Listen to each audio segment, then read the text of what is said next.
नमस्कार, मैं दौलत शर्मा और आप देखना शुरू कर चुके हैं SPN 9 न्यूज। मनीष सिसोदिया ये नाम दिल्ली के राजनीतिक गलियारों में काफी गूंज रहा है, क्योंकि इस समय उनके ऊपर ईडी ने अपना शिकंजा कसा हुआ है। कथित शराब घोटाले में उनको ईडी ने जेल में रखा हुआ है और लगातार जो है अब उनकी मुसीबतें और बढ़ती जा रही हैं।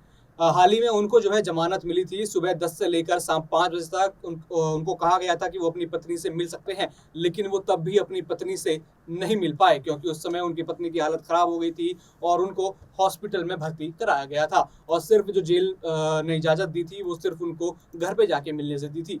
तो फिर दोबारा जेल गए और अब उसके बाद अटकलें लगाई जा रही हैं कि बीजेपी लगातार जो है मनीष सिसोदिया पर दबाव बना रही है कि वो बीजेपी की तरफ आए। माना जाए मीडिया रिपोर्ट्स के मुताबिक तो लगातार उनके ऊपर यही प्रेशर रहा है और वो उन्होंने कई बार मीडिया के सामने खुल के बोला है कि उनके ऊपर बीजेपी प्रेशर बना रही है। अगर वो बीजेपी में आते हैं तो वो वॉशिंग मशीन की तरह साफ हो जाएंगे, जो उनके ऊपर सभी आरोप लगे हैं वो एकदम से धुल जाएंगे। और अगर ऐसा कुछ फैसला मनीष सिसोदिया लेते हैं या बीजेपी उनको अपनी तरफ लेते हैं तो पूरी तरीके से दिल्ली की राजनीति बदलती हुई नजर आएगी, क्योंकि जो अब बीते हुए 5-6 सालों में जो केजरीवाल सरकार ने स्कूलों में, हेल्थ स्ट्रक्चर में और बाकी चीज़ों में काम किया है वो जनता ने देखा है और जनता ने उसको सराहा है। और कहीं ना कहीं इसमें बड़ा हाथ जो है पूर्व उप मुख्यमंत्री मनीष सिसोदिया का रहा है।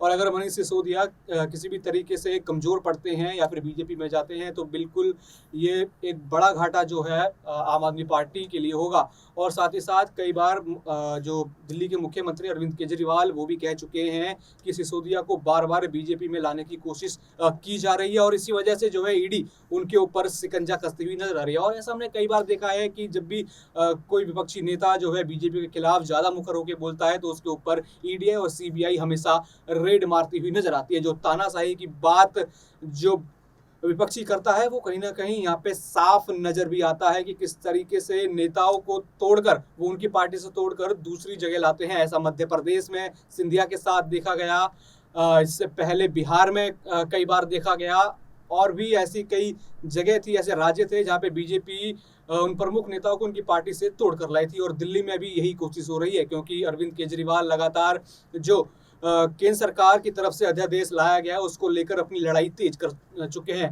और वो राज्य दर राज्य घूमकर जो है समर्थन जुटा रहे हैं। और जो कहीं ना कहीं ये मोदी सरकार की गले की फांस बन गया है, क्योंकि विपक्ष इस समय अध्यादेश हो चाहे 2024 का चुनाव हो एकजुट होता हुआ नजर आ रहा है। तो कहीं ना कहीं बीजेपी कोशिश कर रही है कि अलग अलग पार्टी से अलग अलग नेताओं को तोड़ा जाए और विपक्ष को पूरी तरीके से खत्म किया जाए, क्योंकि बीजेपी बिल्कुल नहीं चाहती कि 2024 में कोई बड़ा तख्ता पलट हो या राजनीतिक समीकरण बदले जिससे प्रधानमंत्री नरेंद्र मोदी को अपनी गद्दी गंवानी पड़े। तो इसीलिए ही वो लगातार हर पार्टियों में फूट डालते हुए नजर आ रहे हैं। और ये बड़ा खतरा मनीष सिसोदिया की तरफ है कि क्या उनकी जो गिरफ्तारी है, जो उनकी ईडीआई के ऊपर जो उनके ऊपर जांच चल रही है, क्या वो असल जांच है या फिर वो बीजेपी का एक मास्टर स्ट्रोक कहा जा रहा है। और ऐसा ही लगातार मुख्यमंत्री अरविंद केजरीवाल भी कह रहे हैं कि बीजेपी सिर्फ विपक्षी नेताओं को फंसाने के लिए ऐसा करती है। और भी ऐसी खबरों को जानने के लिए देखते रहिए SPN 9 न्यूज। धन्यवाद।